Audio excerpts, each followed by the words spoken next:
To easy classes में आपका स्वागत है। आज हम बीपीएससी के टेस्ट नंबर 4 को सॉल्व करेंगे। आइए देखते हैं पहला प्रश्न देखिए। वर्ल्ड इकोनॉमिक्स आउटलुक 2024 द्वारा उपलब्ध कराए गए आंकड़ों के संबंध में निम्नलिखित में से निम्नलिखित कथनों पर विचार कीजिए। वैश्विक अर्थव्यवस्था ने वर्ष 2023 में 3.2% की समृद्धि दर्ज की है, जो वर्ष 2022 की तुलना में थोड़ी अधिक है। ये क्या है? कम है, अधिक नहीं है, कम है। तो क्या होगा? पहला गलत होगा। निवेशकों के कमजोर विश्वास के कारण प्रत्यक्ष विदेशी निवेश एफडीआई में प्रवाह में कमी आई, एफडीआई के प्रवाह में कमी आई। तो क्या हो जाएगा? ये दूसरा ला सही है। केवल 2 इसका क्या होगा? सही होगा। अब देखिए, वर्ष 2023 के वैश्विक व्यापार डेटा रुझान के बारे में निम्नलिखित कथनों पर विचार कीजिए। उभरती बाजार अर्थव्यवस्थाओं और उन्नत अर्थव्यवस्थाओं दोनों ने वर्ष 2023 में एक वर्ष पहले के अनुमान से अधिक समृद्धि प्राप्त की है। एक वर्ष पहले के अनुमान में अधिक समृद्धि प्राप्त की है। पहला क्या है इसका? सही है। आपूर्ति श्रृंखला प्रतिबंधों में ढील के बावजूद वर्ष 2023 में वैश्विक व्यापार क्या रहा है? धीमा रहा है। तो दोनों के दोनों कथन क्या है इसके? सही है। तो क्या हो जाएगा? 1 व 2 इसके क्या हो जाएगा? सही हो जाएगा। अब देखिए तीसरा नंबर प्रश्न। आर्थिक सर्वेक्षण 2023-24 के संबंध में निम्नलिखित कथनों पर विचार कीजिए। वित्त वर्ष 2024 में भारत की वास्तविक जीडीपी 8.2% की समृद्धि दर्ज हुई है, जो लगातार तीसरे वर्ष है, जब समृद्धि दर 7% रही है, 7% से अधिक रही है। तो क्या हो गया? ये पहला सही है। विद्यमान मूल्यों पर समग्र जीवीए सकल मूल्य वर्धित में उद्योगों की हिस्सेदारी कृषि से अधिक थी। उद्योगों की हिस्सेदारी क्या थी? कृषि से अधिक थी। तो दोनों के दोनों कथन क्या है इसके? सही है। तो 1 व 2 इसका क्या होगा? सही होगा। अब देखिए चौथा नंबर प्रश्न। निम्नलिखित में से कौन सा कर राजस्व उछाल की अवधारणा का सर्वोत्तम वर्णन करता है? तो क्या करता है? कर दरों में परिवर्तन के प्रभाव सहित कर आधार में परिवर्तन के प्रति राजस्व की प्रतिक्रियाशीलता। ये क्या है इसका? सही उत्तर है। अब देखिए 5वां नंबर प्रश्न। आर्थिक सर्वेक्षण 2023-24 द्वारा उपलब्ध कराए गए प्रत्यक्ष एवं अप्रत्यक्ष कर आंकड़ों के संबंध में निम्नलिखित कथनों पर विचार कीजिए। यह वित्त वर्ष 2023 की तुलना में 2024 में प्रत्यक्ष करों में 15.8 और अप्रत्यक्ष करों में 10.6% की समृद्धि दर्ज की गई है। तो क्या है? पहला सही है। दूसरा देखिए, सकल कर राजस्व 50% से अधिक का योगदान अप्रत्यक्ष करों का रहा है। तो अप्रत्यक्ष करों का 50% से अधिक नहीं, 50% से कम, 45% के लगभग था। तो क्या होगा? ये दूसरा गलत है। केवल 1 इसका क्या होगा? सही होगा। अब देखिए 6ठा नंबर पर। वित्त वर्ष 2023 की तुलना में वित्त वर्ष 2024 में केंद्र सरकार द्वारा पूंजीगत व्यय परिनियोजन के किस क्षेत्र में सर्वाधिक वृद्धि दर्ज हुई है? सर्वाधिक वृद्धि किस में दर्ज हुई? तो रेलवे में सर्वाधिक वृद्धि दर्ज की गई। अब देखिए आर्थिक सर्वेक्षण 2023-24 में उल्लिखित व्यय आंकड़ों के संबंध में निम्नलिखित कथनों पर विचार कीजिए। वित्तीय वर्ष 2023 में प्रमुख सब्सिडी व्यय में वर्ष दर वर्ष गिरावट आई है। पहला क्या है इसका? सही है। वित्त वर्ष 2020 में पूंजीगत व्यय लगातार क्या है? बढ़ रहा है। तो दोनों के दोनों कथन क्या है इसके? सही है। तो क्या हो जाएगा? सी इसका सही है। अब देखिए 8वां नंबर प्रश्न। आर्थिक सर्वेक्षण 2023-24 के द्वारा साझा किए गए मुद्रास्फीति के आंकड़ों के संबंध में निम्नलिखित कथनों पर विचार कीजिए। आपूर्ति श्रृंखला में व्यवधान और वैश्विक अनिश्चितताओं के बावजूद वित्त वर्ष 2023 की तुलना में वित्त वर्ष 2024 में भारत में खुदरा मुद्रास्फीति में कमी दर्ज की गई है। तो 8वां का क्या है? पहला कथन सही है। दूसरा देखिए, उभरते बाजारों और विकासशील अर्थव्यवस्थाओं में भारत मात्र एक ऐसा देश था जिसने वित्त वर्ष 2022-24 के अवधि में उच्च विकास एवं निम्न मुद्रास्फीति का मार्ग अपनाया है। ये दूसरा भी क्या है इसका? सही है। उच्च विकास तथा निम्न मुद्रास्फीति का मार्ग अपनाया है। तो क्या हो गया? 1 व 2 इसके दोनों सही है, तो क्या होगा, सी इसका सही होगा। अब देखिए 9 नंबर प्रश्न, वर्ष 2023-24 में आर्थिक सर्वेक्षण के निर्यात आयात आंकड़ों के संबंध में निम्नलिखित कथनों पर विचार कीजिए। आयात बढ़ने के कारण चालू घाटा तेजी से बढ़ा है। आयात बढ़ने का चालू घाटा क्या हुआ है, तेजी से बढ़ा है। पहला क्या है इसका, गलत है। वित्त वर्ष 2024 में निर्यात 0.15% की वृद्धि दर्ज हुई है। कुल आयात में 4.5% की वृद्धि हुई है। ये दोनों के दोनों कथन क्या है, गलत है। तो क्या हो जाएगा, न तो 1 न तो 2, इसके क्या हो जाएगा, सही हो जाएगा। अब देखिए आर्थिक सर्वेक्षण 2023-24 के द्वारा साझा किए गए एफडीआई प्रवाह आंकड़ों के विषय में निम्नलिखित कथनों पर विचार कीजिए। भारत में शुद्ध एफडीआई प्रवाह वित्त वर्ष 2023 की तुलना में वर्ष 2024 में कम हुआ है। पहला क्या है इसका, सही है। वित्त वर्ष 2024 में भारत में सकल एफडीआई प्रवाह 0.6% की वृद्धि दर्ज की गई है। दूसरा क्या है इसका, गलत है। तो क्या हुआ, केवल 1 इसका क्या हो जाएगा, सही हो जाएगा, ए सही है। अब देखिए 11 नंबर प्रश्न, भारत के बाह्य क्षेत्र के संबंध में निम्नलिखित कथनों पर विचार कीजिए। बाह्य क्षेत्र के संबंध में निम्नलिखित कथनों पर विचार कीजिए। 11 नंबर प्रश्न,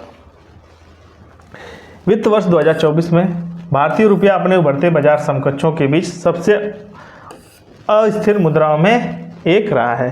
पहला इसका क्या है, सही है, अस्थिर मुद्राओं में एक रहा है। मार्च 2024 के अंत तक विदेशी मुद्रा भंडार 11 महीने की अनुमानित आयात को सुरक्षित एवं कुल बाह्य ऋण से 100% से अधिक होने के लिए पर्याप्त था। 100% से अधिक होने के लिए पर्याप्त था। दूसरा क्या है इसका, गलत है। केवल 1 इसका क्या होगा, सही होगा। केवल 1 किसका सही है, ए ऑप्शन सही है। अब देखिए 12 नंबर प्रश्न, भारत सरकार की निम्नलिखित में से किस कल्याणकारी योजना के प्रारंभ से लाभार्थियों की संख्या सबसे अधिक रही है, सबसे अधिक रही है। 12 नंबर प्रश्न, तो किस में रही है, स्वच्छ भारत मिशन में रही है। ये इसका क्या है, सही उत्तर है। नवीनतम आवधिक श्रम बल सर्वेक्षण रिपोर्ट 2022-23 के अनुसार महिला श्रम बल भागीदारी क्या है। महिला श्रम बल की भागीदारी क्या है, 13 नंबर पर कितनी रही है, 37% रही है। सी का क्या है, सही है। अब देखिए नीति आयोग द्वारा हाल ही में जारी चर्चा पत्र के अनुसार भारत में बहुआयामी निर्धनों की संख्या का अनुपात कितना है। 14 नंबर प्रश्न, निर्धनों की संख्या का अनुपात कितना है, 11.28% रहा है। पहला इसका क्या है, सही है। 15 नंबर प्रश्न, निम्नलिखित में से कौन डिजिटल सार्वजनिक अवसंरचना का गठन करता है। कौन गठन करता है, डिजिटल सार्वजनिक अवसंरचना का गठन कौन करता है। तो एकीकृत भुगतान अंतराफल फलक या open network for digital commerce. तीसरा है आयुष्मान भारत स्वास्थ्य खाता। चौथा है केंद्रीय बैंक डिजिटल मुद्रा। चारों के चारों क्या है, इसके सही उत्तर हो जाएंगे। तो क्या हो जाएगा, उपर्युक्त सभी, यानी डी इसका क्या है, सही उत्तर है। अब देखिए 16 नंबर पर, कृषि ऋण के संबंध में निम्नलिखित कथनों पर विचार कीजिए। कृषि ऋण के संबंध में निम्नलिखित कथनों पर विचार कीजिए। वित्त वर्ष 2024 में कृषि क्षेत्र में खराब वृद्धि हुई है, क्योंकि भारतीय कृषि को कई चुनौतियों का सामना करना पड़ा है। पहला क्या है इसका, 16 का पहला कथन गलत है। दूसरा देखिए, किसान क्रेडिट कार्ड केसीसी योजना ने किसानों को समय पर सुविधाजनक ऋण प्रदान करने के लिए महत्वपूर्ण भूमिका निभाई है। दूसरा इसका क्या है, सही है। तो केवल 2 इसका क्या हो जाएगा, सही हो जाएगा। अब देखिए 17 नंबर पर, गैर निष्पादित अस्थियों के संबंध में निम्नलिखित कथनों पर विचार कीजिए। एनपीए के संबंध में निम्नलिखित कथनों पर विचार कीजिए। वित्त वर्ष 2024 में कमजोर वित्तीय वर्ष के कारण अनुसूचित वाणिज्यिक बैंकों की सकल गैर निष्पादित अस्थियां जीएनपीए अनुपात में वृद्धि जारी रही है। 17 का पहला क्वेश्चन क्या है, गलत है। दूसरा देखिए, ऋण को गैर निष्पादित के रूप में वर्गीकृत किया जाता है। ऋण को गैर निष्पादित के रूप में वर्गीकृत किया जाता है जब ऋण का भुगतान न्यूनतम 2 या 3 होता है, तो क्या हो जाता है, ये सही है। तो दूसरा भी क्या इसका गलत है। कृषि के मामले में यदि लगातार 3 फसलों में भुगतान के लिए मूलधन और ब्याज का भुगतान नहीं किया गया है और ऋण को एनपीए के रूप में वर्गीकृत किया जाता है। तीसरा भी इसका क्या है, गलत है। न तो 1 2 3 कोई भी सही नहीं है। डी इसका क्या हो जाएगा, सही हो जाएगा। मई 2024 में इक्विटी बाजार पूंजीकरण के मामले में भारत की वैश्विक रैंक क्या थी? इक्विटी बाजार पूंजीकरण के मामले में भारत की वैश्विक रैंक क्या थी? तो कितनी थी? 5वीं थी। सी इसका क्या है, सही उत्तर है। वित्तीय बाजार के संदर्भ में T+1 निपटान चक्र का क्या अर्थ है? T+1 निपटान चक्र का क्या अर्थ है? 19 नंबर प्रश्न। तो क्या है इसका? समव्यवहार व्यापार तिथि को 1 दिन बाद निपटाए जाते हैं। समव्यवहार व्यापार तिथि के 1 दिन बाद निपटाए जाते हैं। पहला इसका क्या है, सही है। अब देखिए, वित्तीय बाजार के संदर्भ में सेबी द्वारा शुरू किया गया स्मार्ट कार्यक्रम क्या है? स्मार्ट कार्यक्रम क्या है? वित्तीय बाजार के संदर्भ में सेबी द्वारा शुरू किया गया स्मार्ट कार्यक्रम क्या है? स्मार्ट कार्यक्रम क्या है? 20 नंबर प्रश्न। तो क्या है इसका? निवेशकों शिक्षा के लिए एक कार्यक्रम। अब देखिए 21 नंबर प्रश्न। 21 नंबर प्रश्न, सोशल स्टॉक एक्सचेंज के संबंध में निम्नलिखित कथनों पर विचार कीजिए। 21 नंबर प्रश्न। तो क्या है इसके? सरकार द्वारा सेबी के विनियामक दायरे के वित्त वर्ष 2022-23 में सोशल स्टॉक एक्सचेंज शुरू करने का प्रस्ताव रखा है। पहला इसका क्या है, सही है। सोशल स्टॉक एक्सचेंज के तहत गैर लाभकारी संगठन एनपीओ और गैर सरकारी एनजीओ स्टॉक एक्सचेंज प्रणाली के माध्यम से जनता से धन जुटा सकते हैं। दूसरा भी क्या इसका, सही है। यह एक जीरो कूपन जीरो प्रिंसिपल साधन आधारित सिद्धांत पर कार्य करता है। पहला भी। तीसरा भी क्या है इसका, सही है। यह सुनिश्चित करता है कि धन की निधि संग्रह योग्य गैर लाभकारी संगठनों द्वारा की जाने वाली विशिष्ट परियोजनाओं से संबंधित हो। चौथा भी क्या है इसका, सही है। तो क्या हो जाएंगे? डी इसका क्या हो जाएगा, सही उत्तर हो जाएगा। अब देखिए 22 नंबर प्रश्न। 22 नंबर प्रश्न, निम्नलिखित में से किस नियामक संगठन ने वर्ष 2047 के सभी के लिए बीमा मिशन को शुरू किया है? तो सभी के लिए बीमा मिशन को किसने शुरू किया है? 22 नंबर प्रश्न का क्या हो जाएगा? भारतीय बीमा नियामक और विकास प्राधिकरण ने शुरू किया है। 20 का क्या है, सही उत्तर है। अब देखिए आर्थिक सर्वेक्षण 2023-24 के अनुसार अटल पेंशन योजना के संबंध में निम्नलिखित में से कौन से सही हैं? तो क्या है? पेंशन सब्सक्राइबर आधार पर APY सब्सक्राइबरों की हिस्सेदारी करीब 80% रही है। पहला इसका क्या है, सही है। वित्त वर्ष 2023 में कुल सब्सक्राइबरों में महिला सब्सक्राइबरों की हिस्सेदारी क्या है, 49% रही है। दूसरा भी क्या है, सही है। 1/3 से कम सब्सक्राइबर 18 से 25 वर्ष की आयु वर्ग के हैं। तीसरा क्या है इसका, गलत है। APY खातों में ज़्यादातर सब्सक्राइबर 1000 रुपये प्रति माह की पेंशन राशि के पात्र हैं। चौथा क्या है इसका, सही है। यानी कौन सा हो जाएगा, सी ऑप्शन इसका क्या है, सही है। 1 2 4। अब देखिए 24 नंबर प्रश्न।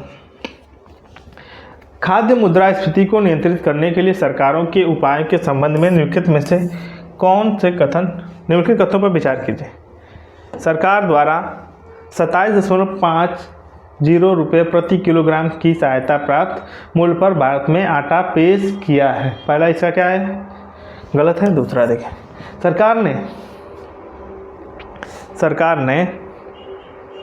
24 नंबर प्रश्न का पहला क्या है, 24 नंबर का प्रश्न का पहला क्या है इसका, सरकार ने 27 रुपये प्रति किलोग्राम की सहायता प्राप्त भारत में आटा पेश किया है। पहला क्या है इसका, सही है। दूसरा देखें, सरकार ने 29 रुपये प्रति केजी की सहायता प्राप्त मूल्य पर भारत में चावल पेश किया है। दूसरा भी क्या है इसका, सही है। सरकार द्वारा अत्यधिक सहायता प्राप्त कर दर पर भारत में दाल लॉन्च की है। तीसरा भी इसका क्या है, सही है। यानी बी ऑप्शन इसका क्या है, सही है। 1 2 3। अब देखिए आर्थिक सर्वेक्षण 2023-24 के अनुसार निम्नलिखित में से कौन सा कथन वैश्विक व्यापार गतिशीलता की प्रवृत्ति का वर्णन करता है? वैश्विक व्यापार गतिशीलता की प्रवृत्ति का वर्णन करता है। 25 नंबर प्रश्न। तो कौन करता है? वर्ष 2023 में वैश्विक प्रत्यक्ष विदेशी निवेश यानी FDI के मामूली में कमी आई है। क्या है, पहला सही है। उन्नत अर्थव्यवस्थाओं का वर्ष 2023-24 में चालू खाता अधिशेष देखा गया है। दूसरा भी सही है। उभरते बाजार में विकासशील गति अर्थव्यवस्थाओं का वर्ष 2022 के साथ साथ वर्ष 2023 में भी चालू खाता अधिशेष रहा है। तीसरा भी इसका सही है। उभरते बाजार में विकासशील अर्थव्यवस्थाओं के बाह्य ऋण में वर्ष 2023 में गिरावट आई है। चौथा इसका क्या है? गलत है। 1, 2, 3 इसके क्या है? सही है। यानी कौन सा है? सी इसका सही हो जाएगा। अब देखिए 26 नंबर प्रश्न। आर्थिक सर्वेक्षण 2023-24 के अनुसार निम्नलिखित में से कौन सा निर्यात और आयात की प्रवृत्ति का वर्णन करता है? निर्यात और आयात की प्रवृत्ति का वर्णन करता है। वित्तीय वर्ष 2023 की तुलना में वित्त वर्ष 2024 में भारत में कुल निर्यात में वृद्धि दर्ज की गई है। पहला क्या है? सही है। वित्त वर्ष 2023 की तुलना में वित्त वर्ष 2024 में कुल आयात में कमी दर्ज हुई है, वृद्धि नहीं। केवल इसका क्या है? सही है। ए ऑप्शन इसका क्या हो जाएगा? सही हो जाएगा।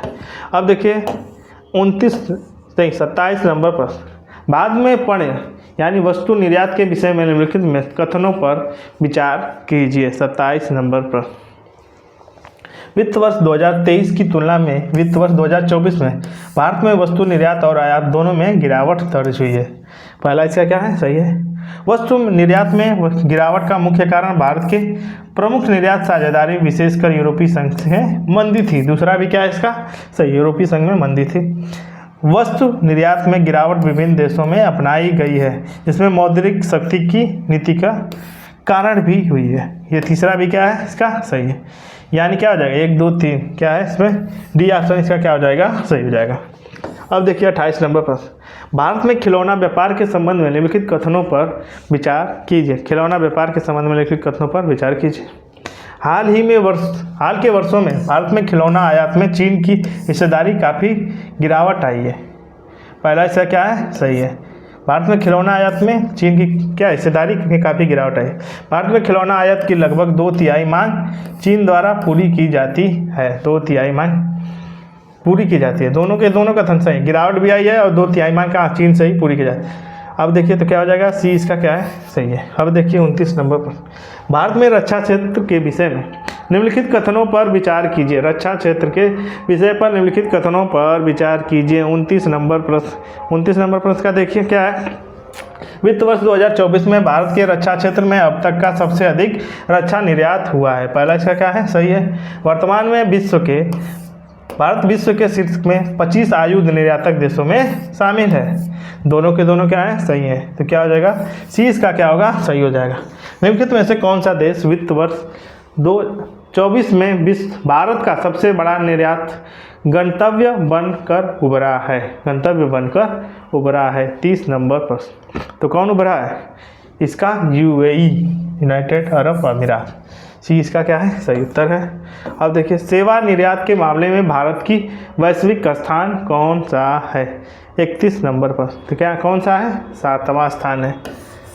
सेवा क्षेत्र में निर्यात केंद्र के रूप में जिले पहल के संदर्भ में निम्नलिखित कथनों पर विचार कीजिए। 32 नंबर प्रश्न। देश के सभी जिलों में संतुलित क्षेत्रीय विकास को बढ़ावा देने हेतु अगस्त 2019 में इस पहल की शुरुआत की गई थी। पहला इसका क्या है? सही है। इस पहल का क्रियान्वयन वाणिज्य उद्योग मंत्रालय द्वारा किया जाता है। वाणिज्य एवं उद्योग मंत्रालय द्वारा किया जाता है। दूसरा भी क्या है? सही है। बाद में इस पहल को एक जिला एक उत्पाद योजना के साथ एकीकृत कर दिया गया है। तीसरा भी क्या है? इसका सही है। तो क्या हो जाएगा? डी ऑप्शन इसका क्या है? सही है। अब देखिए 33 नंबर प्रश्न। 33 नंबर प्रश्न 32 में अब 33 नंबर प्रश्न। विगत 4 वर्षों में भारत ने निम्नलिखित में से किन देशों के साथ मुक्त व्यापार समझौते पर हस्ताक्षर किए हैं? मुक्त व्यापार समझौते पर हस्ताक्षर किए। मुक्त व्यापार समझौता 33 नंबर प्रश्न।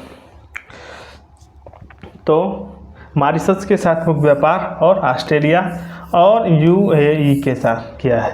1, 2, 3 यानी कौन सा आ जाएगा? डी ऑप्शन इसका क्या है?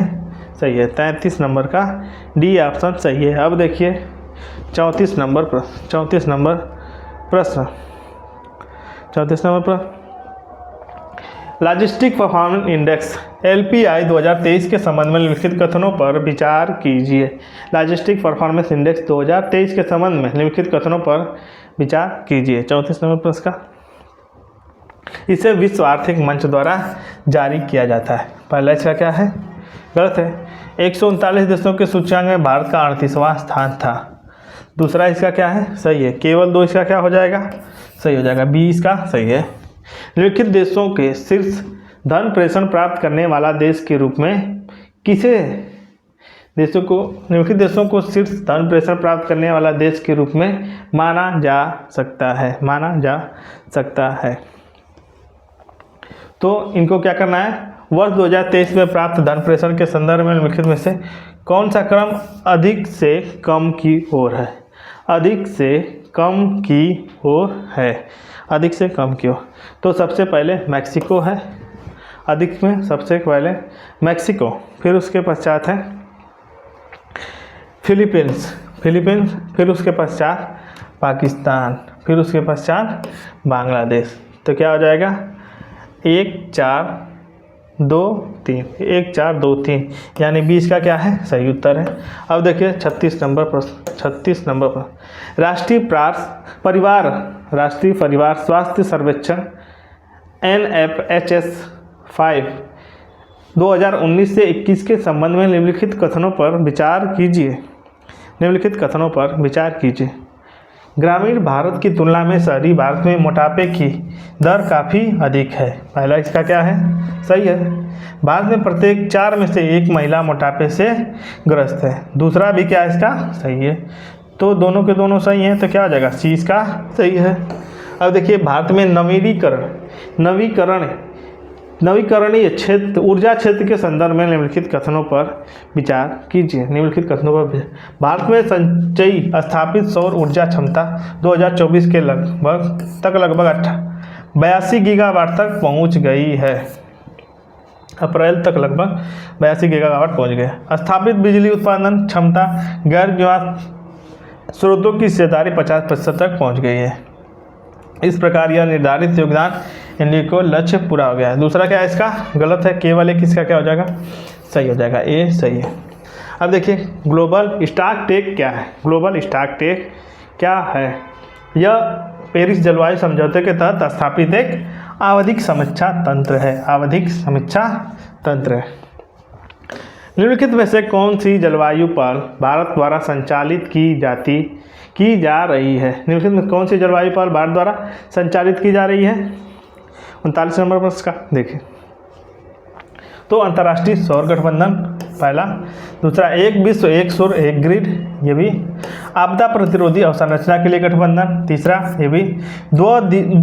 द्वीपीय देशों के लिए सर्वसम्मत अवसंरचना। तो क्या हो जाएंगे? चारों के चारों क्या है?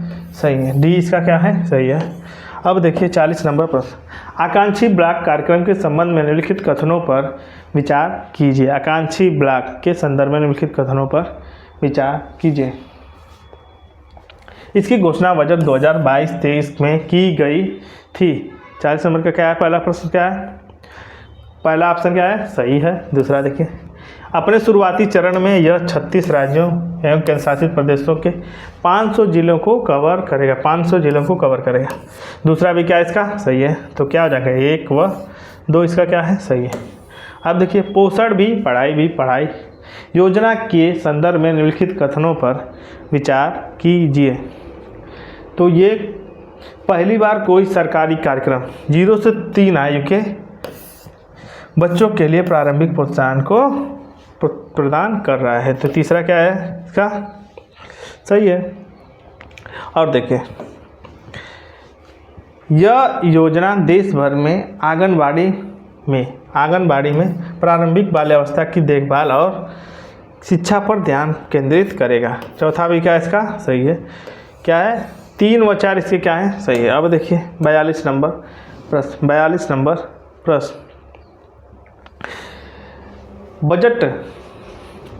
2024-25 में उल्लिखित रोजगार प्रोत्साहन योजना के संदर्भ में निम्नलिखित कथनों पर विचार कीजिए। इस योजना के तहत औपचारिक क्षेत्र में पहली बार कार्यबल प्रवेश करने वाले लोगों को सरकार की सब्सिडी के रूप में 1 महीने का वेतन मिलेगा, जिसकी अधिकतम सीमा कितनी है? 20,000 रुपये है। तो क्या है? पहला इसका गलत है।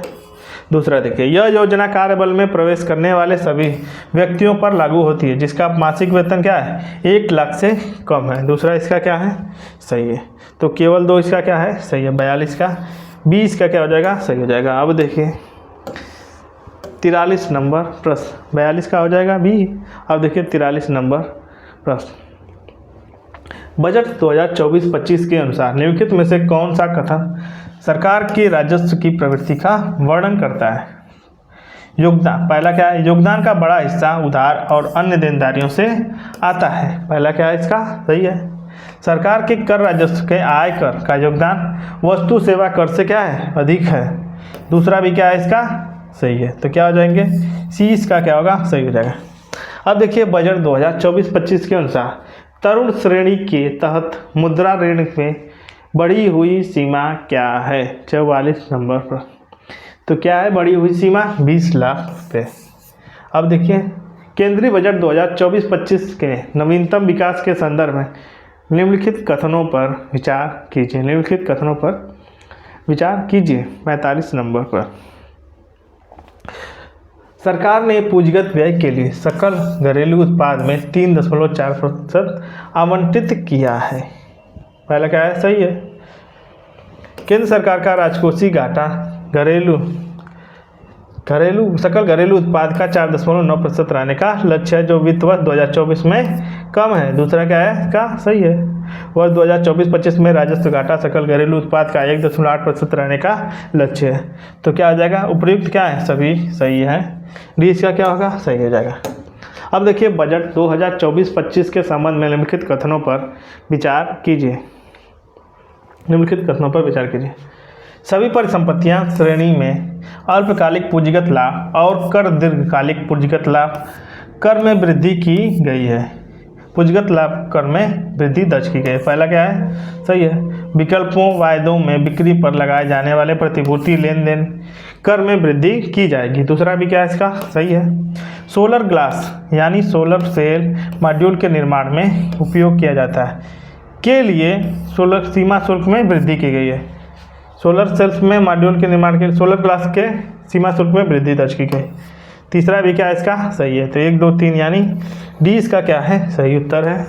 अब देखिए 47 नंबर पर, निम्नलिखित में से केंद्रीय मंत्रालय को किस केंद्रीय मंत्रालय को बजट 2024-25 में सबसे अधिक आवंटन मिला है? सबसे अधिक आवंटन मिला है। तो किसे मिला है? रक्षा विभाग को यानी रक्षा मंत्रालय को मिला है।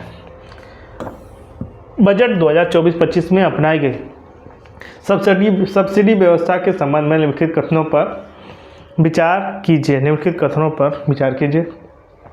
उर्वरकों के निर्माण में उपयोग किए जाने वाले कच्चे माल की अंतर्राष्ट्रीय कीमतों में वृद्धि के कारण उर्वरक सब्सिडी पर व्यय पिछले वर्ष की तुलना में बढ़ गया है।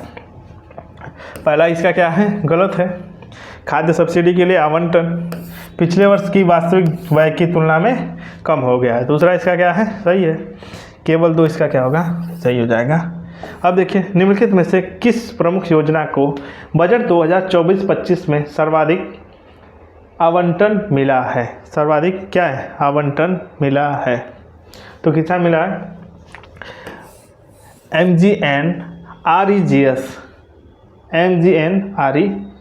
MGNREGS बी इसका क्या हो जाएगा? सही उत्तर है। बी इसका क्या है?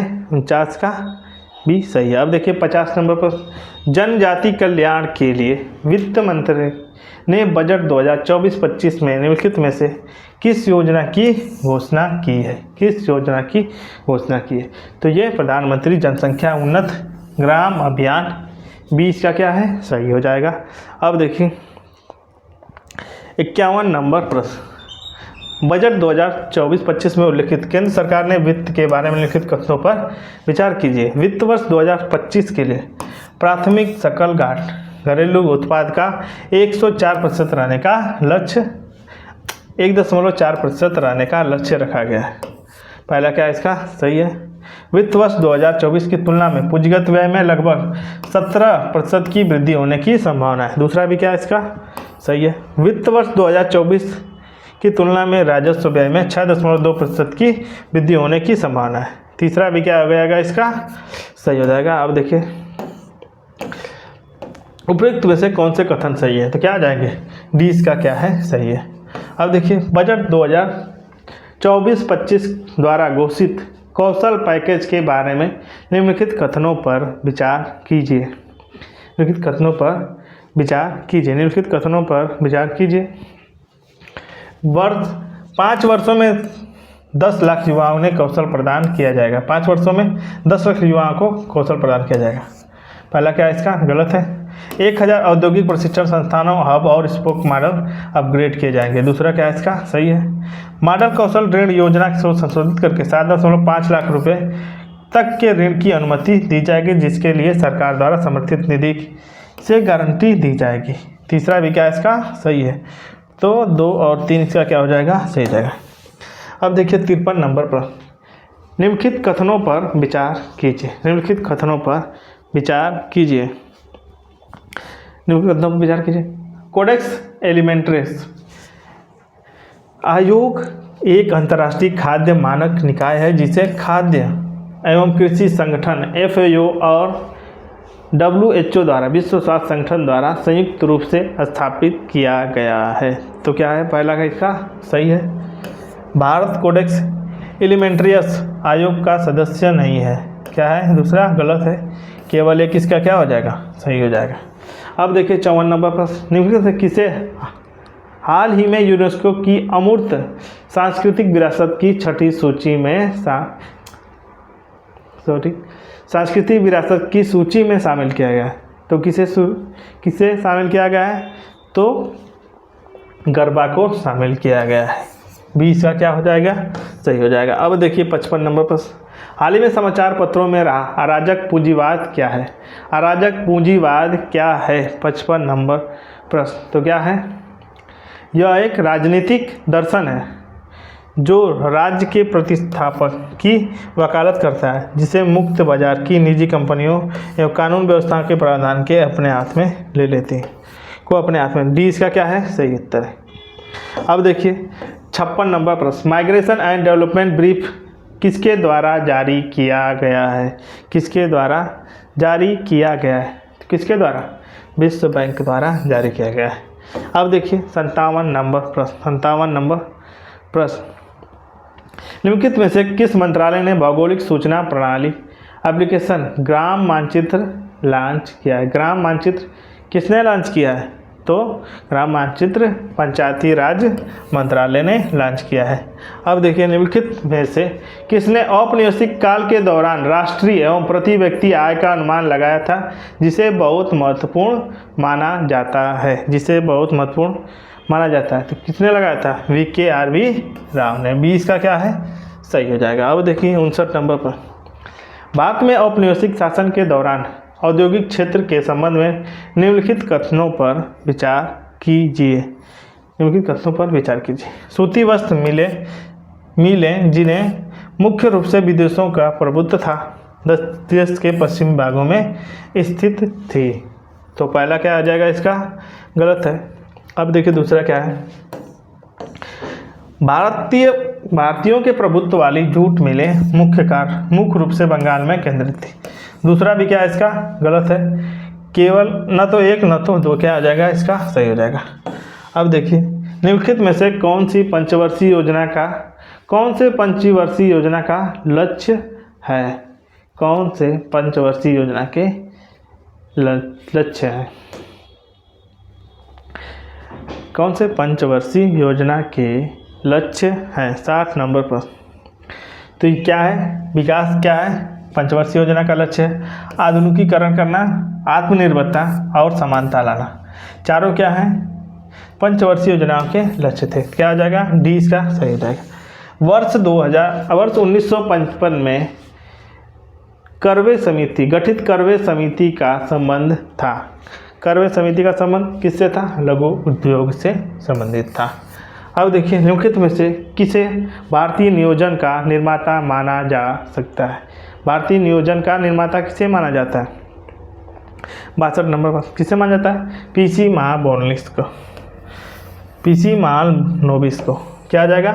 अब देखिए 63 नंबर प्रश्न, सेवाओं को आउटसोर्सिंग के बारे में निम्नलिखित कथनों पर विचार कीजिए। निम्नलिखित कथनों पर विचार कीजिए। आउटसोर्सिंग वैश्वीकरण प्रक्रिया के महत्वपूर्ण परिणामों में से एक है। वैश्वीकरण प्रक्रिया के महत्वपूर्ण परिणामों में से एक है। पहला क्या है? सही है। भारत नई आर्थिक नीति 1991 के बाद वैश्विक आउटसोर्सिंग के लिए एक गंतव्य बन गया है। दूसरा भी क्या है इसका? सही हो जाएगा। सी इसका क्या है? सही है। अब देखिए अगला प्रश्न 64 नंबर पर, विश्व व्यापार संगठन WTO के बारे में निम्नलिखित कथनों पर विचार कीजिए। WTO के बारे में निम्नलिखित कथनों पर विचार कीजिए। यह संगठन व्यापार एवं शुल्क समान समझौते गैट का प्रतिस्थापन है। पहला क्या है इसका? सही है। यह संयुक्त राष्ट्र की एक विशेष एजेंसी है। दूसरा क्या है इसका? गलत है। नागोजी ओकोंजो-इवेला WTO के वर्तमान क्या है? महानिदेशक है। तो क्या हो जाएगा? 1-3 क्या है इसका? सही है। बी इसका क्या हो जाएगा? सही उत्तर हो जाएगा। अब देखिए वर्ष 1991 में नई आर्थिक नीति के बाद औद्योगिक क्षेत्र में मंदी के लिए निम्नलिखित में से कौन प्रमुख कारक जिम्मेदार हैं? कौन से प्रमुख कारक जिम्मेदार हैं? तो कौन से हो जाएंगे? विकसित देशों में आयातित सस्ते माल क्या है? सही है। बुनियादी ढांचे में अपर्याप्त निवेश। दूसरा भी क्या है? सही है। विकसित देशों के बाजारों में भारतीय वस्तुओं की सीमित पहुंच। तीसरा भी क्या है इसका? सही है। तो क्या हो जाएंगे? 1, 2, 3 इसका क्या हो जाएगा? सही, यानी डी इसका क्या है? सही उत्तर है। अब देखिए 66 नंबर पर, निम्नलिखित में से कौन सा निवेश मानव पूंजी निर्माण का स्रोत माना जाता है? मानव पूंजी निर्माण का क्या हो जाता है? स्रोत माना जाता है। 66 नंबर पर, शिक्षा में निवेश क्या है? मानव पूंजी निर्माण है। स्वास्थ्य में निवेश, नौकरी एवं प्रशिक्षण में निवेश, प्रवासन में निवेश। तो क्या हो जाएंगे? चारों के चारों क्या है? सही है। तो क्या होगा? डी इसका सही उत्तर होगा। अब देखिए 67 नंबर पर पूछ रहा है, निम्नलिखित में से किस पंचवर्षीय योजना में मानव पूंजी के महत्व को पहचाना गया था? 67 नंबर पर, तो मानव पूंजी के महत्व को किसमें पहचाना गया था? तो 7वीं पंचवर्षीय योजना में पहचाना गया था। अब देखिए 68 नंबर प्रश्न, स्वतंत्रता के बाद भारत में गरीबी कम करने के लिए सरकार का दृष्टिकोण निम्नलिखित में से कौन सा था? तो क्या है? विकासोन्मुखी। यह क्या है? गरीबी उन्मूलन कार्यक्रम और न्यूनतम बुनियादी सुविधाएं। तीनों के तीनों क्या हैं? सही है। डी इसका क्या हो जाएगा? सही हो जाएगा। अब देखिए 69 नंबर प्रश्न, भारत में काम के बदले अनाज कार्यक्रम किस वर्ष प्रारंभ किया गया था? किस वर्ष प्रारंभ किया गया था? किस वर्ष? 1970 में प्रारंभ किया गया था। अब देखिए राष्ट्रीय सामाजिक सहायता कार्यक्रम एक सामाजिक सुरक्षा कार्यक्रम है जो निम्न से संबंधित है। 70 नंबर पर, तो यह वृद्धजन से संबंधित है। क्या आ जाएगा? सी इसका सही उत्तर है। अब देखिए 71 नंबर प्रश्न,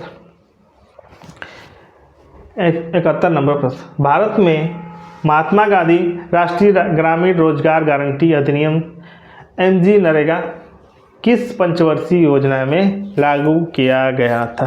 किस वर्ष लागू किया गया था? 10वीं पंचवर्षीय योजना में लागू किया गया था।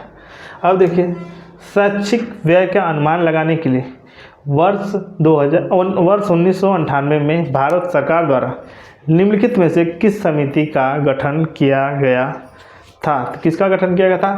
तापस मजुमदार समिति। ये इसका क्या है? सही है।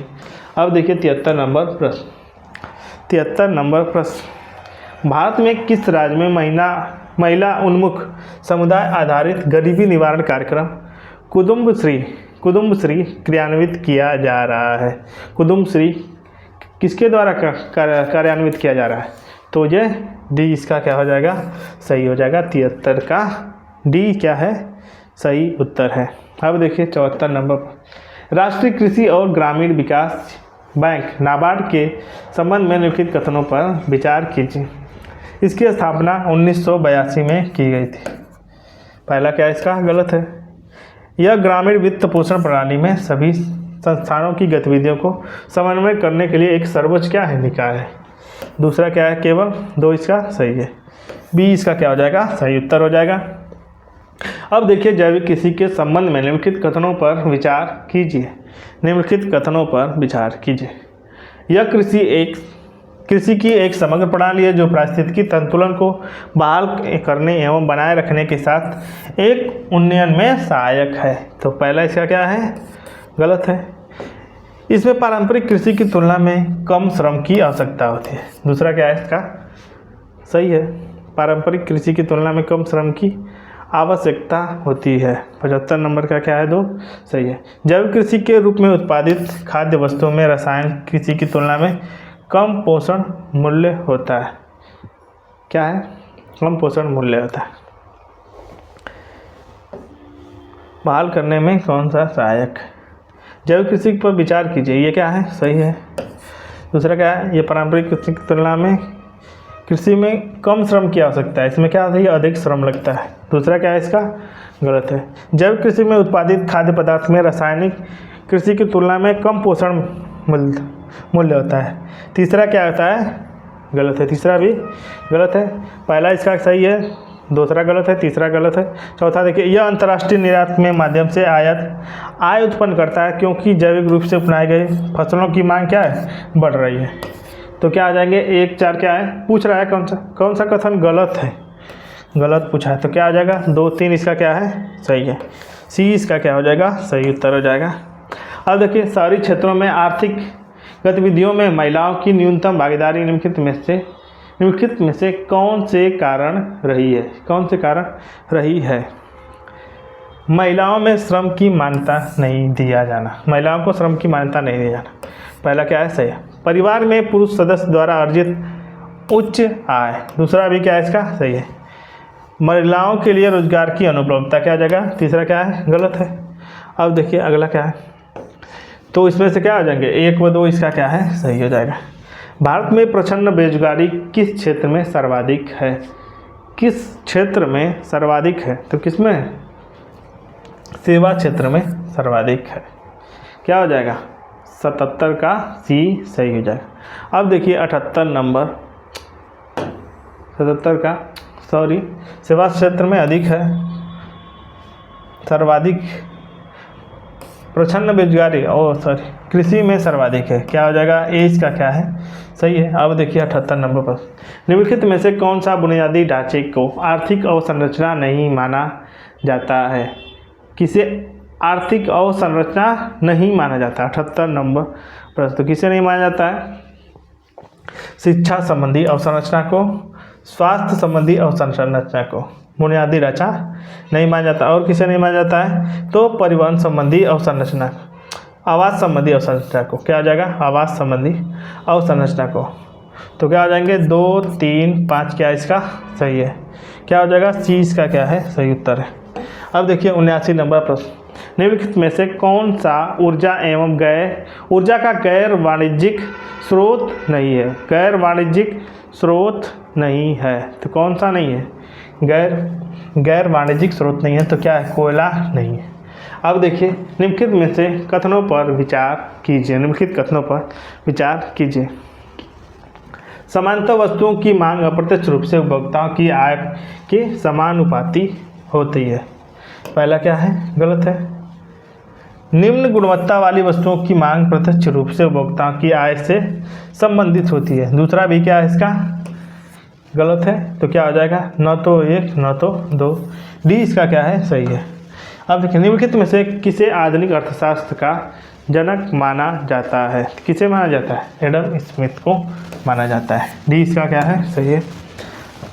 82 नंबर पर, निम्नलिखित में से कौन सी पुस्तक ब्रिटिश अर्थशास्त्री जॉन मेनार्ड किन्स द्वारा लिखी गई है। जॉन मेनार्ड किन्स द्वारा लिखी गई है। 82 नंबर प्रश्न। तो 82 नंबर प्रश्न का क्या है, 82 नंबर प्रश्न का, the general theory of employment interest and money क्या है।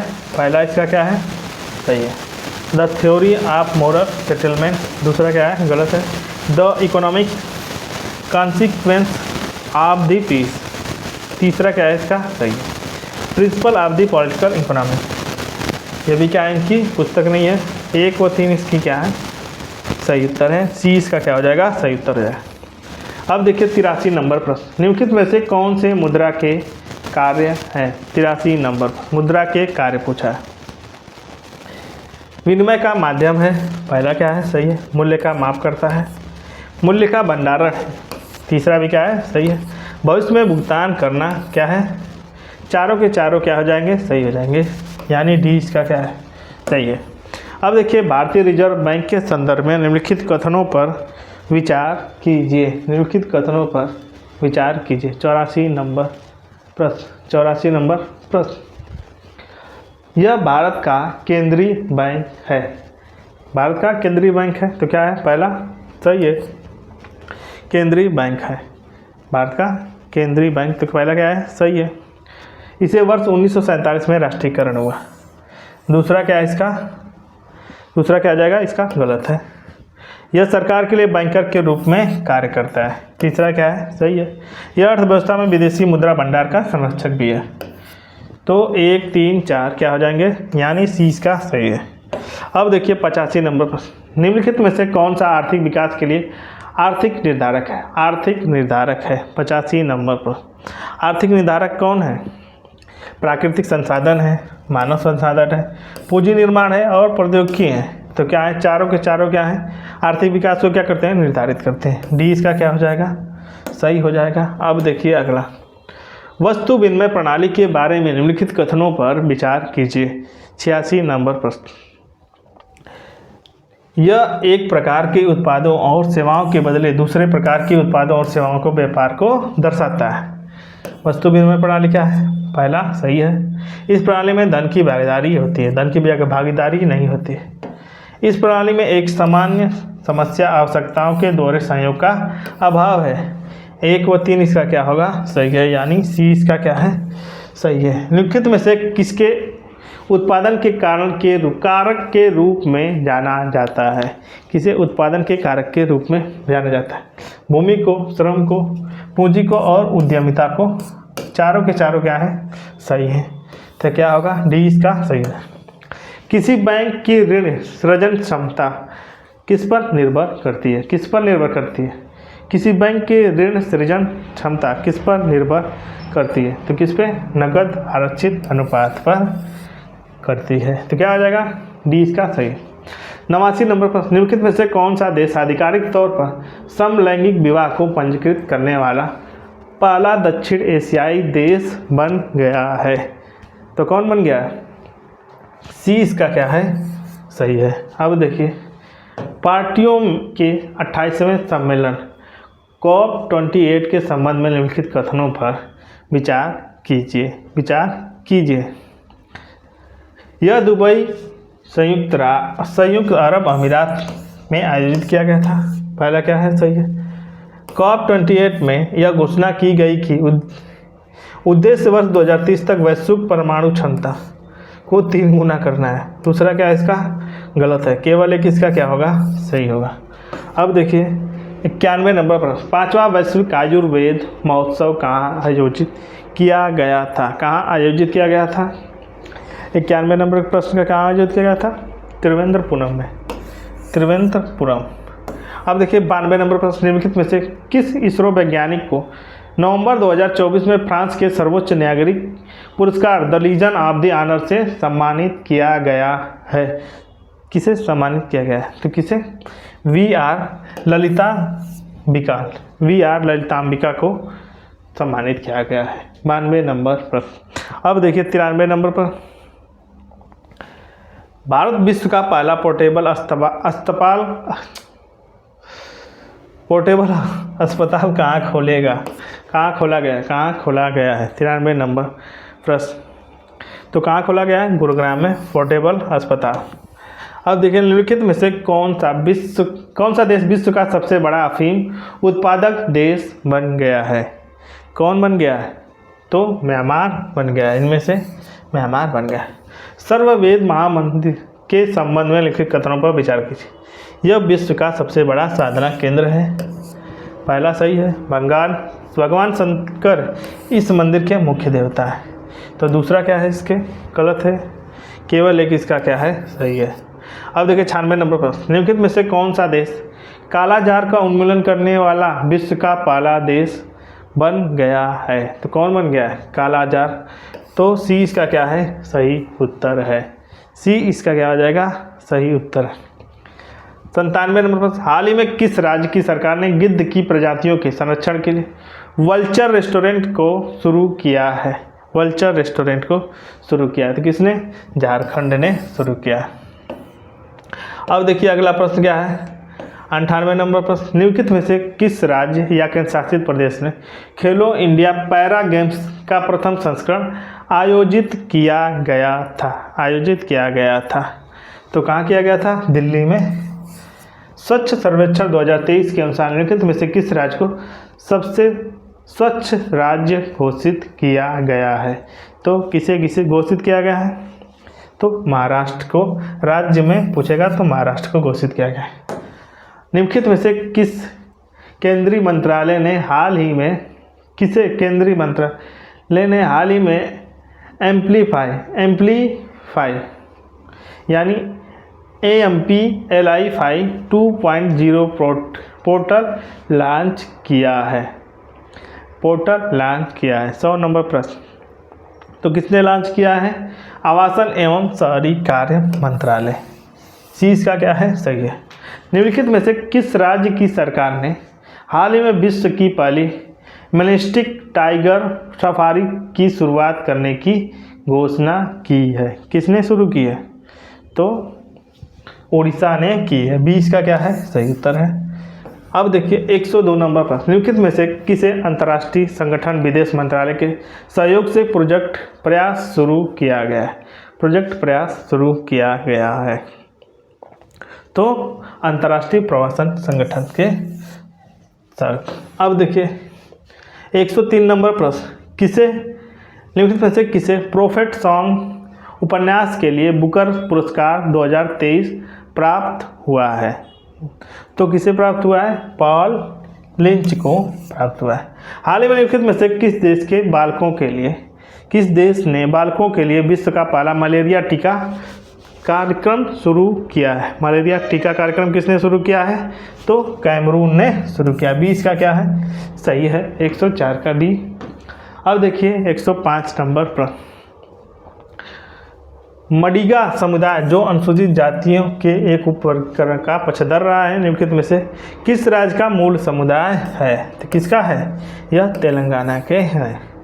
हाल ही में आयोजित 19वें नैम शिखर सम्मेलन की मेजबानी निम्नलिखित में से किस देश ने की है? किस देश ने की है? किस देश ने की है? युगांडा ने की है नैम की।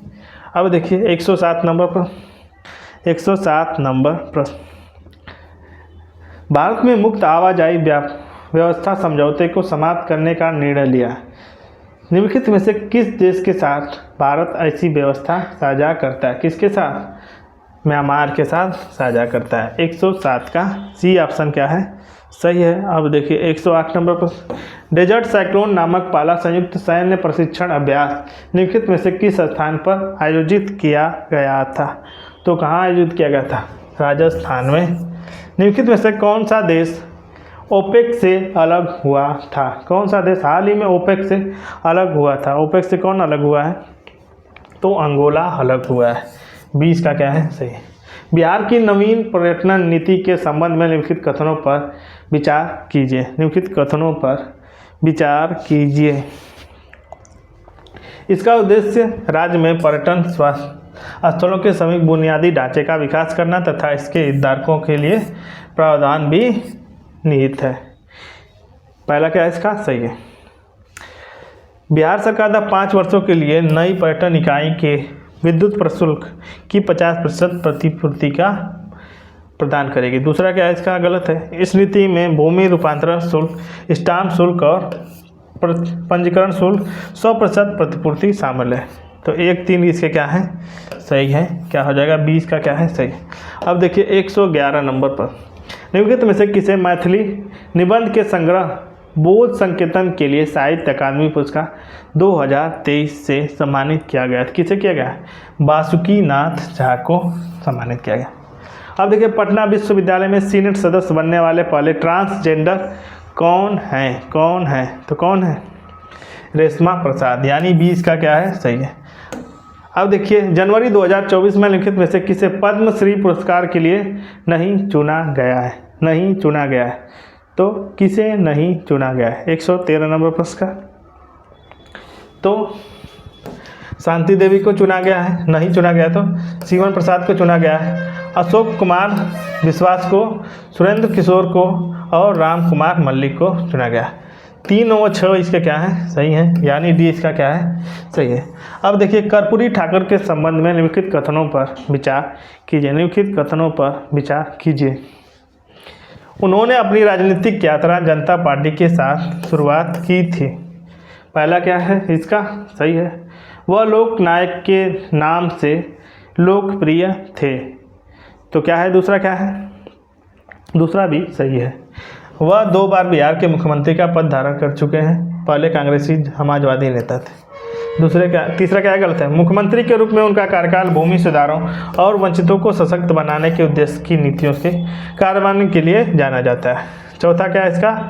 गलत है। केवल 1 और 2 इसके सही है। अब देखिए, 115 नंबर पर बिहार पुलिस द्वारा ऑफलाइन और ऑनलाइन पुलिस सेवाओं को प्रदान करने के लिए निम्नलिखित में से कौन सा मिशन शुरू किया गया है? 115 नंबर प्रश्न। तो कौन सा मिशन शुरू किया गया है? मिशन जन सेवा। सी इसका क्या है? सही। अब देखिए, 116 नंबर प्रश्न। 116 नंबर पर पूर्वी क्षेत्रीय परिषद की 26वीं बैठक किस स्थान पर आयोजित की गई थी? तो कहाँ की गई थी? पटना में आयोजित की गई थी। बिहार सरकार ने लिखित अभियानों में से कौन सी हाल ही में COP28 के अंतर्राष्ट्रीय मान्यता प्रदान की गई है? तो किसे दी गई है? जल जीवन हरियाली अभियान को दी गई है। अब देखिए, बिहार लघु उद्यमी योजना के संबंध में निम्नलिखित कथनों पर विचार कीजिए। इसका उद्देश्य 9.4 मिलियन से अधिक गरीब परिवारों को रोजगार के अवसर प्रदान करना, जिसकी मासिक आय 10,000 से कम है। पहला क्या है इसका? गलत है। दूसरा देखिए, बिहार सरकार द्वारा स्वरोजगार के अवसर उत्पन्न करने के लिए प्रत्येक गरीब परिवार को 2 लाख की वित्तीय सहायता प्रदान करेगी। दूसरा क्या है? सही है। तो 20 का क्या है? सही उत्तर होगा। बिहार पर आधारित लिखित में से किस डॉक्यूमेंट्री ने यूनेस्को पुरस्कार जीता है? यूनेस्को पुरस्कार किसने जीता है? वीवर्स ऑफ होप ने जीता है। अब देखिए, 120 नंबर पर निम्नलिखित में से कौन सा समाजवादी अर्थव्यवस्था की मूलभूत विशेषताओं का सर्वोत्तम वर्णन करता है? तो कौन करता है? केंद्रीय नियोजन और संसाधन का नियंत्रण। क्या हो जाएगा इसका? सही उत्तर है। अब देखिए, निम्नलिखित में से कौन से कारक किसी अर्थव्यवस्था में दीर्घकालिक आर्थिक विकास का निर्धारक माना जाता है? विकास का निर्धारक माना जाता है। तो किसे माना जाता है? मानव पूंजी में निवेश को विकास का निर्धारक माना गया। अब देखिए, 122 नंबर प्रश्न। निम्नलिखित में से कौन सा जन समाचार पत्रों में रहने वाले विडालरीकरण के सर्वोत्तम वर्णन करता है? विडालरीकरण का सर्वोत्तम वर्णन करता है। तो कौन करता है? इसका तात्पर्य है घरेलू अर्थव्यवस्था में अमेरिकी डॉलर का प्रभाव को कम करना। विडालरीकरण यही है। तो ये क्या है? सही है। बिजनेस एनवायरनमेंट रैंकिंग जारी की जाती है। किसके द्वारा जारी की जाती है? 123 का। तो इकोनॉमिस्ट इंटेलिजेंस यूनिट द्वारा जारी की जाती है। अब देखिए, 124 नंबर पर निम्नलिखित में से कौन सी विशिष्ट विशेषता है कि जो पूंजीगत वस्तुओं की मध्यवर्ती वस्तुओं से अलग करती है? तो पूंजीगत वस्तुओं का उपयोग मध्यवर्ती वस्तुओं के उपयोग में किया जाता है, जबकि मध्यवर्ती वस्तुओं का उपयोग उपभोक्ता वस्तुओं के उत्पादन में किया जाता है। दूसरा क्या है? अरे पहला क्या है इसका? सही है। यही क्या है इसका? सही उत्तर है। अब देखिए, 125 नंबर पर भारत ने किस देश के साथ संयुक्त रूप से एक लघु उपग्रह विकसित करने के लिए समझौते पर हस्ताक्षर किया है? तो किसके साथ? मॉरिशस के साथ समझौते पर हस्ताक्षर किया है। अब देखिए, अगला point, global burden and disease निम्नलिखित में से किसके उचित रूप से संदर्भित करता है? किसे? तो यह विशिष्ट बीमारी के कारण समय से पहले मरने वाले लोगों की संख्या को उस बीमारी के कारण असमर्थता की स्थिति को बिताए हुए वर्ष को ग्लोबल बर्डन डिसीज के रूप में संदर्भित करते हैं। अब देखिए, 127 नंबर पर आवश्यकताओं का उभय या द्वारा संयोजन में से किसको उचित रूप से संदर्भित करता है? किसको? तो वह स्थिति है जिसमें वस्तु विनिमय दोनों पक्ष को एक दूसरे वस्तुओं के साथ बेचने और खरीदने के लिए सहमत होते हैं। तो इसे क्या कहता है? 128 नंबर प्रश्न, 128 नंबर प्रश्न। वर्ष 1991 में आर्थिक सुधारों के बाद भारत में सेवा क्षेत्र में रोजगार के अवसर देखे जा रहे हैं। अब देखिए अगला पॉइंट क्या है? औपचारिक क्षेत्र में काम करने वाले कर्मचारी को सामाजिक सुरक्षा का लाभ का उपयोग करते हैं। दूसरा भी क्या है? सही है। तो क्या हो जाएगा? 1 व 2 इसका क्या है? सही है। अब देखिए 129 नंबर पर, किसी अर्थव्यवस्था के संदर्भ में लिखित में से किसे मानव पूंजी का हिस्सा माना जाएगा? किसे मानव पूंजी का हिस्सा माना जाएगा? किसे माना जाएगा? तो मानव संसाधन, ज्ञान, कौशल एवं क्षमता को माना जाएगा। अब देखिए 10 सेमिनल आवर्स कॉमन फ्यूचर संबद्ध है। किससे संबद्ध है? किससे संबंध है? तो यह सतत विकास से संबंधित है। तो डी इसका क्या है? सही उत्तर है। अब देखिए 131 नंबर प्रश्न, 131 नंबर प्रश्न। सामाजिक बुनियादी ढांचा उत्पादन के कारकों की उत्पादकता बढ़ाकर आर्थिक गतिविधियों को प्रभावित करता है। पहला क्या है? सही है। भौतिक अवसंरचना जीवन की गुणवत्ता में सुधार करके आर्थिक गतिविधियों को प्रभावित करती है। दूसरा भी क्या है? इसका सही है। तो 1 व 2 क्या है? सही है। अब देखिए 132 नंबर प्रश्न। निम्नलिखित में से कौन सा देश या दशकों के नागरिक संघर्ष के बाद भोजन की कमी से पीड़ित है? हाल ही में अपने अत्यंत भीषण भूकंप के कारण जन समाचार पत्रों में रहा है। तो कौन सा था? सीरिया इसका क्या है? सही उत्तर है बी। अब देखिए 133 नंबर प्रश्न। लिखित में से कौन सा पद प्रच्छन्न बेरोजगारी का सर्वोत्तम वर्णन करता है? सर्वोत्तम वर्णन करता है। जब कार्य के लिए 2 लोगों की आवश्यकता होती है लेकिन 8 लोग होते हैं, तो क्या हो जाएगा? यही प्रच्छन्न बेरोजगारी है। अब देखिए 134 नंबर प्रश्न। निम्नलिखित में से कौन सा आर्थिक संदर्भ में अवसर लागत की अवधारणा का सर्वोत्तम वर्णन करता है? सर्वोत्तम वर्णन करता है। तो कौन वर्णन करता है अवसर लागत की अवधारणा? तो कौन? चुनाव करते समय वांछनीय विकल्प की मात्रा मूल्य को छोड़ देता है। सी इसका क्या है? सही है।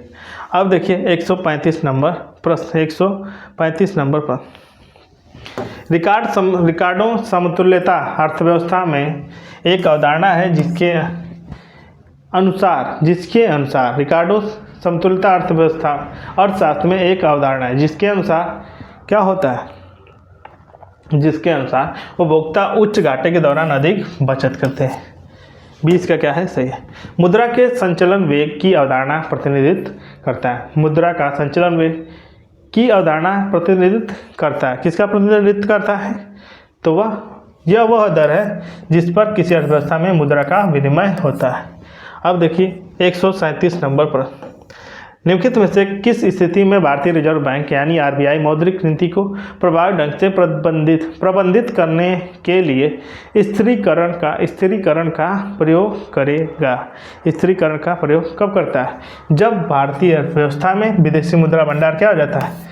प्रवाह होता है। अब देखिए चीन और भारत के तुलनात्मक विकास अनुभव के संदर्भ में निम्नलिखित कथनों पर विचार कीजिए। 138 नंबर पर चीन ने कृषि के विनिर्माण में फिर सेवाओं और की ओर क्रमिक परिवर्तन पारंपरिक प्रारंभ का पालन किया है। पहला क्या है? सही है। चीन ने अपनी पहल में संरचनात्मक सुधार किए हैं जबकि भारत ने इसे लागू किया है। दूसरा क्या है? सही है। चीन ने औद्योगिक क्षेत्र में उच्च विकास दर बनाए रखा है जबकि भारत ऐसा नहीं किया है। तो तीनों क्या है इसके? सही है। तो उपयुक्त सभी। अब देखिए 139 नंबर प्रश्न, 139 नंबर प्रश्न। भारत में निर्धारणा आकलन के संदर्भ में निम्नलिखित कथनों पर विचार कीजिए। राष्ट्रीय प्रतिदर सर्वेक्षण संगठन NSSO द्वारा प्रतिदर सर्वेक्षण आयोजित करके समय समय पर गरीबी रेखा का आकलन लगाया जाता है। सही है। तेंदुलकर समिति के अनुसार एक व्यक्ति के लिए गरीबी रेखा ग्रामीण क्षेत्र में 816 रुपया प्रति माह और शहरी क्षेत्र में 1000 रुपया निर्धारित की गई है। तो दोनों के दोनों क्या है? सही है। सी इसका क्या होगा? सही होगा। अब देखिए 140 नंबर पर वर्तमान परिदृश्य में भारत में खाद्य सुरक्षा के संदर्भ में निम्नलिखित कथनों पर विचार कीजिए। निम्नलिखित कथनों पर विचार कीजिए। भारत में खाद्यान्न उत्पादन में आत्मनिर्भर है। सही है। भारत के पास भंडारण मानदंडों के अधिक खाद्यान्न का बफर स्टॉक है। दूसरा भी क्या है? सही है। सी इसका क्या होगा? सही है। अब देखिए 141 नंबर प्रश्न, 141 नंबर प्रश्न, बाह्य ऋण की अधिकता। निम्नलिखित कथनों पर विचार कीजिए। बाह्य ऋण की अधिकता, बाह्य ऋण की अधिकता क्या है? पूछ रहा है मत उपयुक्त में से कितने कारक 1991 के आर्थिक सुधारों में योगदान किया था? बाह्य ऋण की अधिकता, पहला क्या है? सही है। अपर्याप्त विदेशी मुद्रा भंडार, दूसरा भी क्या है? सही है। असंवहनीय मुद्रास्फीति दबाव, ये भी क्या है? सही है। तो पूछा उपयुक्त में से कितने कारक 1991 के आर्थिक सुधार में योगदान दिया था? तो सभी क्या है? सही है। तो क्या हो जाएगा? डी इसका क्या है? सही है। अब देखिए 142 नंबर प्रश्न, 142 नंबर प्रश्न, भारत विश्व का तीसरा सबसे बड़ा मत्स्य उत्पादक देश है। पहला क्या है इसका? सही है। सागर परिक्रमा कार्यक्रम समुद्री पारिस्थितिकी तंत्र के साथ सतत संतुलन के साथ सुरक्षा पर ध्यान केंद्रित करते हुए उत्तरदायी मत्स्यन को बढ़ावा देने के उद्देश्य से आरंभ किया गया है। तो दोनों के दोनों सही हैं। सी इसका क्या होगा? सही हो जाएगा। तटीय जल कृषि प्राधिकरण के संदर्भ में निम्नलिखित कथनों पर विचार कीजिए। यह वाणिज्यिक और उद्योग मंत्रालय के एक सांविधिक निकाय है। पहला क्या है? सही है। इसका उद्देश्य है तटीय क्षेत्रों के साथ साथ अंतर्देशीय जलीय कृषि में समुद्री खाद्य पदार्थों की बढ़ोतरी से संबंधित गतिविधियों को नियंत्रित एवं प्रतिबंधित करना। तो क्या हो जाएंगे? दोनों के दोनों सही है। सी इसका क्या है? सही है। अब देखिए अगला कौन सा? 44 नंबर पर, 144 नंबर पर, विदेशी व्यापार नीति 2023 के संदर्भ में निम्नलिखित कथनों पर विचार कीजिए। निम्नलिखित कथनों पर विचार। FTP के तहत 2030 तक वस्तुओं के और सेवाओं के निर्यात के लिए $10 ट्रिलियन का लक्ष्य की परिकल्पना की गई। पहला क्या है? गलत है। FTP के निर्यात उत्कृष्टता वाले शहर घोषित किए हैं, उत्कृष्टता वाले शहर घोषित किए हैं। निर्यात दायित्व को चूक से एक मुश्त निपटान के लिए एक माफी योजना है। दूसरा क्या है? तीसरा सही है। विशेष वोस्ट्रो खाते के माध्यम से रुपए की प्राप्ति FTP के लाभ को बढ़ाया है। 2, 3, 4 इसके सही हैं। क्या हो जाएगा? सी ऑप्शन का सही है। अब देखिए 145 नंबर प्रश्न, 145 नंबर प्रश्न, वाइब्रेट विलेजेस प्रोग्राम के संदर्भ में निम्नलिखित कथनों पर विचार कीजिए। इसका उद्देश्य भारत की उत्तरी सीमा पर चिन्हित सीमावर्ती गाँव में रहने वाले लोगों को जीवन की गुणवत्ता को सुधारना। पहला क्या है इसका? सही है। दूसरा देखिए, यह केंद्रीय ग्रामीण विकास की केंद्र प्रायोजित योजना है। तो दूसरा क्या है इसका? गलत है। तो केवल एक इसका क्या है? सही है। अब देखिए पोम्पे रोग के संबंध में निम्नलिखित कथनों पर विचार कीजिए। 146 नंबर प्रश्न, पोम्पे रोग के संदर्भ में निम्नलिखित कथनों पर विचार कीजिए। यह एक दुर्लभ आनुवांशिक रोग है जिसके कारण कोशिकाओं में ग्लाइकोजन का संचयन होता है। पहला क्या है? सही है। वर्तमान में इस रोग की रोकथाम होती कोई उपचार उपलब्ध नहीं है। तो क्या है? दूसरा गलत है। केवल एक इसका क्या है? सही है। अब देखिए 147 नंबर पर, एग मार्क के संदर्भ में निम्नलिखित कथनों पर विचार कीजिए। एग मार्क के संबंध में निम्नलिखित कथनों पर विचार कीजिए। ये सभी उपजों के लिए एग मार्क का प्रमाणक चिन्ह अनिवार्य है, सभी कृषि उपजों के लिए। तो पहला क्या है? गलत है। एग मार्क प्रमाणक तैयार करते समय खाद्य सुरक्षा और मानक अधिकरण के मौजूद मानकों को विचार किया जाता है। दूसरा क्या है? सही है। बी इसका क्या है? सही हो जाएगा।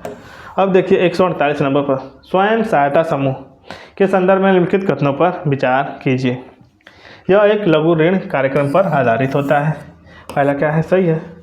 यह किसी सदस्य को ऋण की आवश्यकता होती है तो संपार्श्विक ऋण की आवश्यकता भी होती है। दूसरा क्या है? गलत। केवल एक इसका सही होगा। अब देखिए 149 नंबर पर, विशेष रसायन, जैविक सामग्री, उपकरण और प्रौद्योगिकी के संदर्भ में निम्नलिखित कथनों पर विचार कीजिए। निम्नलिखित कथनों पर विचार कीजिए। इस्कोमेट सूची का अनुरक्षण विदेशी व्यापार महानिदेशालय द्वारा किया जाता है, जिसका उद्देश्य इस सूची के सभी बहुपक्षीय निर्यात नियंत्रण व्यवस्थाओं और अभी समय की सूची के साथ श्रेणीबद्ध करना। क्या है? पहला सही है। दूसरा देखिए, इस्कोमेट वस्तुतः द्वैत उपयोग वाली वस्तुएं हैं जिनका उपयोग नागरिक अनुप्रयोगों